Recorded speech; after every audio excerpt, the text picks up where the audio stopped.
Good morning बच्चों। Online class में आप सबका स्वागत है। आज हम एक ऐसे टॉपिक के बारे में पढ़ेंगे जो हमारी जो वर्तमान दशा है आज इस लॉकडाउन की अवधि के दौरान उससे उससे काफ़ी रिलेट करेगा ये टॉपिक। कि अपन ने देखते हैं कि जगह जगह पे क्वारंटाइन सेंटर बना रखे हैं अपने आसपास में। वो क्वारंटाइन सेंटर किसके लिए बना रखे हैं, वो कौन लोग हैं जो इन क्वारंटाइन सेंटर में आ रहे हैं यहाँ पर हमारे आसपास में। तो हम देखते हैं कि वो यहीं के निवासी हैं, अपने आसपास के गांव के निवासी हैं जो किसी दूसरे राज्य में गए हैं किसी दूसरे शहर में गए हैं। अब वहां से वो वापस अपने स्थान पे आ रहे हैं, अपने गांव में आ रहे हैं वो लोग। लेकिन हम देखते हैं कि वो गए क्यों थे वहां पर, क्या कारण था वहां पर। तो बहुत सारे ऐसे हैं कि उनमें से रोजगार की तलाश में गए थे।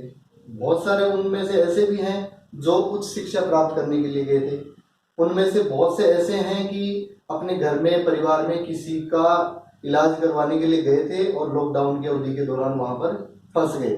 वो सब लोग हैं, लेकिन गए क्यों थे ना, गए क्यों थे किसी शहर में, किसी राज्य में गए क्यों थे। वो गए थे किसी बेहतर अवसर की तलाश में।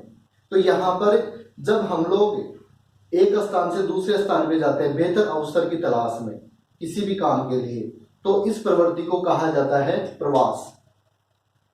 इस प्रवृत्ति को क्या कहा जाता है, प्रवास। प्रवास के मुख्य कारण क्या है, फिर से मैं बता देता हूं। प्रवास के मुख्य कारण क्या है, जैसे हो सकता है बेहतर अवसर की तलाश में रोजगार प्राप्त करने के लिए चला जाए, कोई उच्च शिक्षा प्राप्त करने के लिए चला जाए, स्वास्थ्य सुविधा प्राप्त करने के लिए चला जाए, या फिर हो सकता है कि उसको ग्रामीण क्षेत्र अच्छा नहीं लगता हो। मानसिक रूप से ऐसा हो सकता है कि मुझे शहर में रहना पसंद है, अपने बच्चों को भविष्य के अंदर अच्छी पढ़ाई करवानी है, इसकी वजह से भी वो शहर में जा सकता है। तो यहाँ पर जो प्रवास है दो तरीके का अपने को देखने को मिलता है। पहले नंबर का प्रवास आता है कि एक देश के अंदर ही होने वाला प्रवास, जैसे भारत का भारत में ही एक राज्य से दूसरे राज्य में हो गया, एक जिले से दूसरे जिले में हो गया, इसको कहा जाता है आंतरिक प्रवास। क्या कहा जाता है, आंतरिक प्रवास। आंतरिक प्रवास क्या कहा जाता है इसको, आंतरिक प्रवास। इसको कहा जाता है, दूसरा भी लिख सकते हैं अपन, देश के अंदर। ये प्रवास कहां पाया जाता है, देश के अंदर। आंतरिक प्रवास के बाद में आता है अंतरराष्ट्रीय प्रवास। इसको क्या कहा जाता है, अंतरराष्ट्रीय प्रवास। देखो अभी जो अंतरराष्ट्रीय प्रवास की वजह से बहुत सारी समस्याएं उत्पन्न हुई है, क्योंकि कोरोना जैसी महामारी इन प्रवासियों की वजह से हुई थी। लेकिन ऐसा नहीं है, उनको गलत दृष्टि से देखना गलत है। कारण क्या है कि ये जो अंतरराष्ट्रीय प्रवासी होते हैं जो भारत से अन्य देशों में काम करने जाते हैं, ये भारत के लिए बहुत महत्व रखते हैं। कारण क्या है कि ये जिस देश में भी काम करते हैं, जैसे अमेरिका है, यूरोप है, इन सभी देशों में जब ये काम करते हैं तो वहां से भारत के अंदर पैसे भेजते हैं। भारत में जो पैसे भेजेंगे वो कौन से रूप में भेजेंगे, डॉलर के रूप में। किसके रूप में, डॉलर के रूप में। और ये डॉलर भारत के अंदर भुगतान संतुलन के काम आता है। कारण क्या है कि हम लोग बहुत सारी चीजें ऐसी हैं कि जो यहाँ भारत में पैदा नहीं होती, हम वहां दूसरी देशों से हम लोग मंगवाते हैं, और दूसरी देशों से जब मंगवाते हैं तो उनका भुगतान किसमें करना पड़ता है, हमें डॉलर में भुगतान करना पड़ता है। तो प्रवासियों के द्वारा बहुत लाभ मिलता है, इसलिए इनको गलत दृष्टि से देखना नहीं चाहिए कि बीमारी कोरोना ये लेके आए हैं। हाँ हो सकता है वो आई है, वो एक अलग मैटर है। तो ये हो गया अपना अंतरराष्ट्रीय प्रवास। लेकिन हम बात करते हैं कि आंतरिक प्रवास जो है, वो आंतरिक प्रवास भारत में कितने तरीके से पाया जाता है। तो सबसे पहले बात करते हैं आंतरिक प्रवास। आंतरिक प्रवास, अब आंतरिक प्रवास कितने तरीके से भारत में मिलता है। सबसे पहले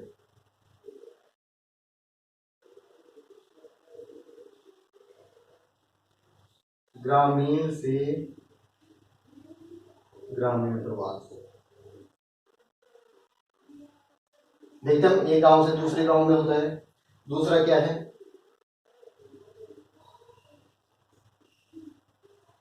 ग्राम से नगर की ओर। दूसरा प्रवास कौन सा है, आंतरिक प्रवास में पहला हो गया ग्रामीण से ग्रामीण प्रवास, दूसरा है ग्राम से नगर की ओर, तीसरा है नगर से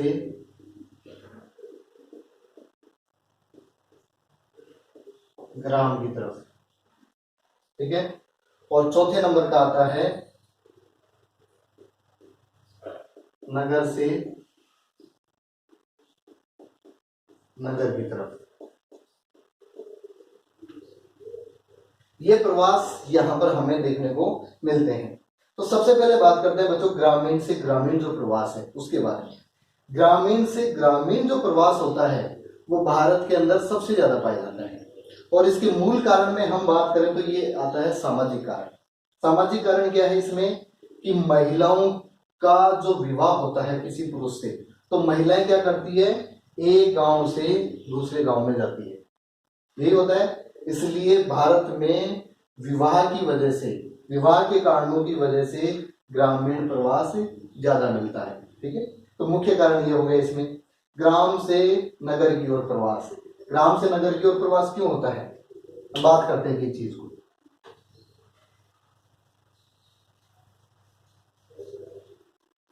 ग्राम से नगर,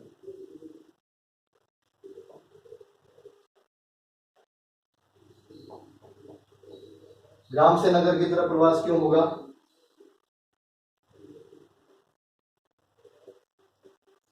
रोजगार के लिए हो सकता है,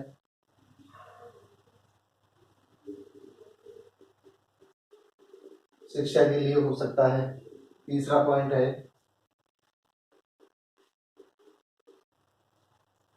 स्वास्थ्य के लिए हो सकता है। ये तीन तो मुख्य मुख्य कारण ही है, ज्यादातर हम भी अपने आसपास में यही कारण देखते हैं, इसके अलावा कोई कारण नहीं देखते। चौथे नंबर है अवसरों की अधिकता।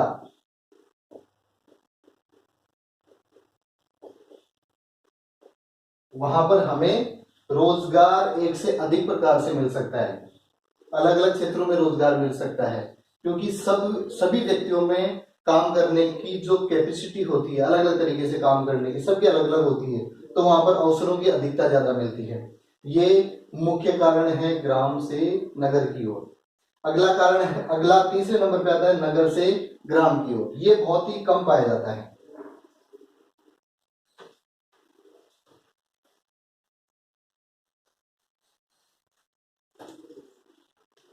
तीसरा है नगर से गांव की तरफ।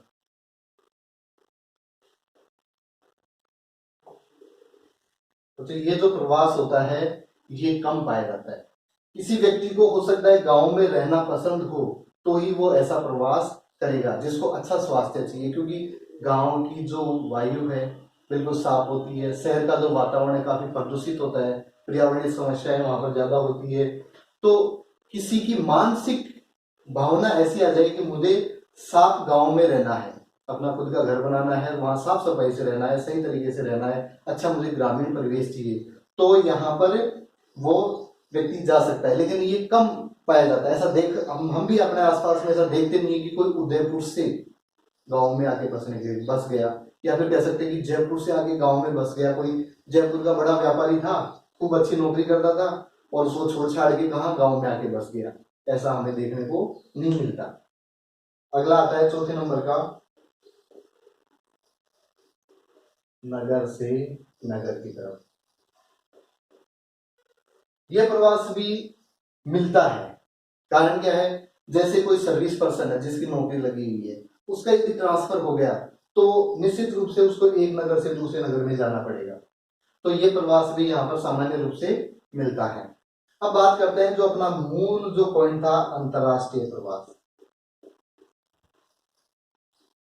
अंतरराष्ट्रीय प्रवास दूसरे नंबर पर, यह प्रवास बहुत इंपॉर्टेंट रोल रखता है, क्योंकि भारत के व्यक्ति अमेरिका में, यूरोप में ऑस्ट्रेलिया में या फिर जापान में ये लोग जाते हैं और वहां पर काम करते हैं, और काम के बदले में वहां से क्या मिलता है, अंतर्राष्ट्रीय मुद्रा। अंतर्राष्ट्रीय मुद्रा। और पूरे विश्व में आज आपको सबको पता है कि एक ही मुद्रा सबसे ज्यादा फेमस है, डॉलर। कोई भी देश हमेशा एक देश से दूसरे देश में जो भुगतान होता है वो किस में होता है, डॉलर में। इसलिए यहाँ के प्रवासी जो विदेशों में जाते हैं तो वहां पर बदले में क्या भेजते हैं, हमारे पास डॉलर भेजते हैं, और ये डॉलर भारत में आने के बाद में रिजर्व बैंक में जमा हो जाएंगे और बदले में भारतीय रुपया मिल जाएगा।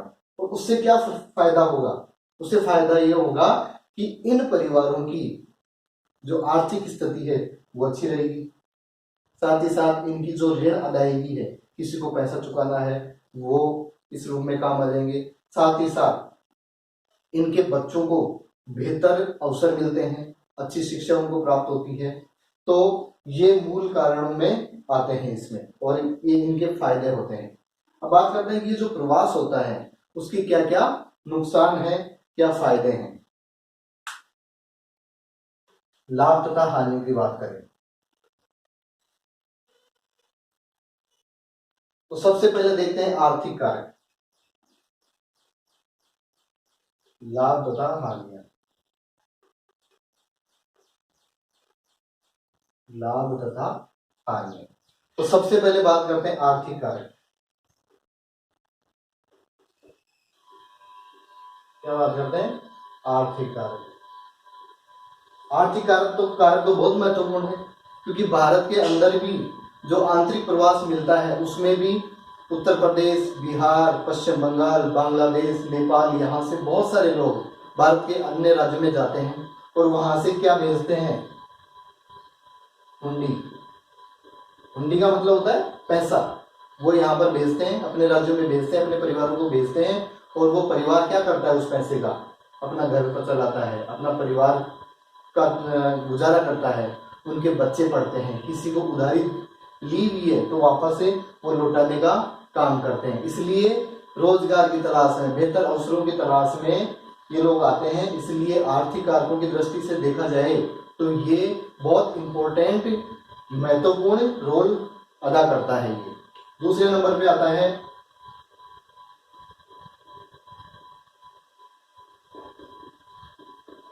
जनांगीय कारक। देखो, जनांगीय कारक को हम देखें तो लाभ के रूप में नहीं देखेंगे हम लोग, यहाँ पे देखेंगे हानि के रूप में। जैसे ग्रामीण से नगर की तरफ प्रवास होता है, ग्रामीण से कहां पर प्रवास हो रहा है, नगर की तरफ, तो क्या होगा, गांव के अंदर तो महिलाओं की संख्या ज्यादा बढ़ जाएगी, क्योंकि रोजगार प्राप्त करने के लिए या फिर किसी भी दूसरे शहर में जाते हैं तो यहाँ से सबसे ज्यादा कौन जाते हैं, पुरुष जाते हैं, और पुरुषों की संख्या कहाँ बढ़ जाएगी, नगर में, और महिलाओं की संख्या कहाँ बढ़ जाएगी, ग्रामीण क्षेत्र में। इसलिए यहाँ पर जनांगीय अंतर पैदा होता है। ठीक है, एक ये तो मेन कारण हो गया। दूसरी चीज,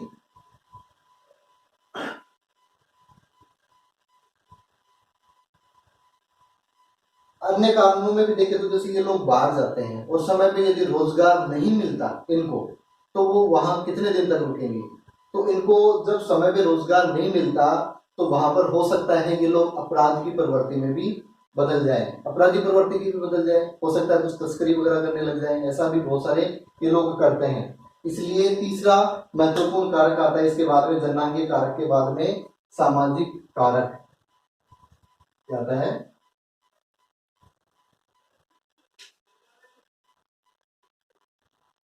सामाजिक कारक।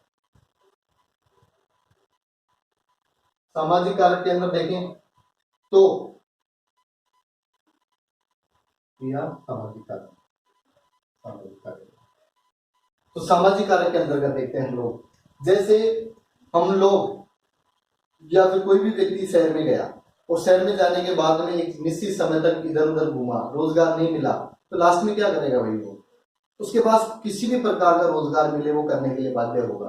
हो सकता है उसको गलत रास्ते पे चलने गलत रास्ते पे वो चल जाए, हो सकता है वो अपराध की प्रवृत्ति के अंदर धकेल दिया जाए, उसमें अपराधी जैसे गुण आ जाए, तो वहां पर जो सामाजिक स्थिति है उस क्षेत्र की, वो इससे क्या हो जाएगी, प्रभावित हो जाएगी। तो ये एक सामाजिक कार्य के अंतर्गत आता है। एक आता है अगला पॉइंट, पर्यावरणीय समस्याएं। क्या आता है, पर्यावरणीय समस्याएं। पर्यावरणीय समस्याओं के अंतर्गत देखें तो प्रवास सबसे ज्यादा कहाँ होता है, ग्राम से नगर की ओर।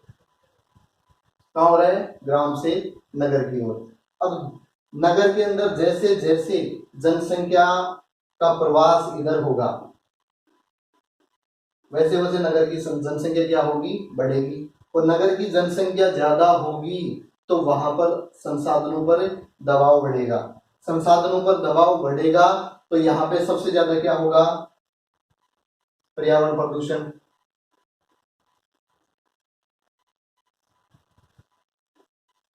दूसरे नंबर पे स्वच्छ जल का अभाव, ये भी यहाँ पर समस्या उत्पन्न हो सकती है। ठीक है। तीसरे नंबर पे हम बात करें, बहुत सारे लोग ऐसे होते हैं कि गांव से शहर की तरफ जाकर वहां पर स्थायी निवास भी बना लेते हैं, जमीन खरीद लेते हैं। इसलिए इन लोगों की वजह से शहर में भूमि पर दबाव बढ़ता है। क्या बढ़ता है, भूमि पर दबाव। अगला, जनसंख्या वृद्धि तो होगी होगी, जनसंख्या वृद्धि ये भी आ जाएगी इसमें। ठीक है। तीसरी समस्या, बहुत सारी समस्याएं आप देख सकते हो इसमें। पांचवी समस्या के लिए, गंदी एवं मलिन बस्तियों का विकास। बस्तियों का विकास।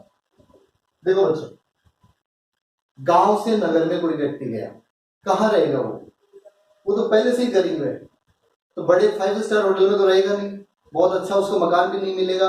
इसलिए वो शहर के जो स्लम एरिया है, जो स्लम एरिया है, गंदी बस्तियां हैं, उनके अंदर रह के वो रहता है वो। अब स्लम एरिया के अंदर मूलभूत सुविधाएं तो मिलेगी नहीं, तो वो लोग क्या करेंगे, शौचालय के लिए सुबह सार्वजनिक जो रोड जो बनी हुई है उसके आसपास, या फिर रेलवे की जो लाइन है उनके आसपास से मल त्याग करेंगे। उसकी वजह से वहां पर गंदी एवं मलिन बस्तियों का विकास हो जाता है।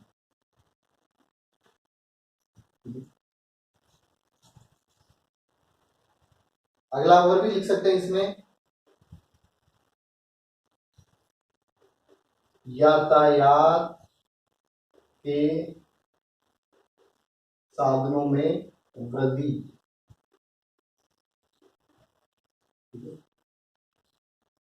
ये हो गया।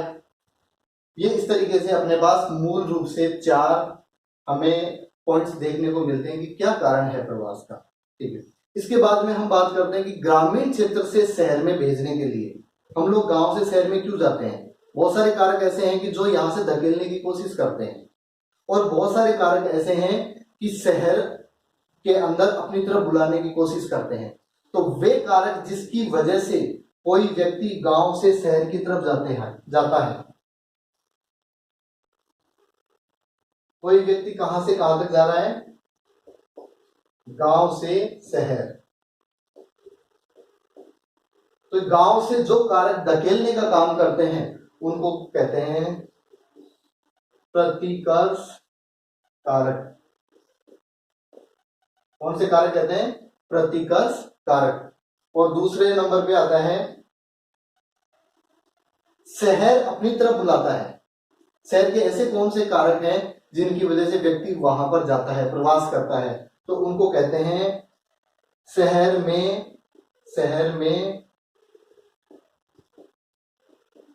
आकर्षित करने वाले कारक। उनको कहा जाता है अपकर्षक या अपकर्ष कारक भी कहा जाता है। तो ये 2 कारक हैं, गांव से धकेलने का जो काम करते हैं वो कारक क्या कहलाते हैं, प्रतिकर्ष कारक।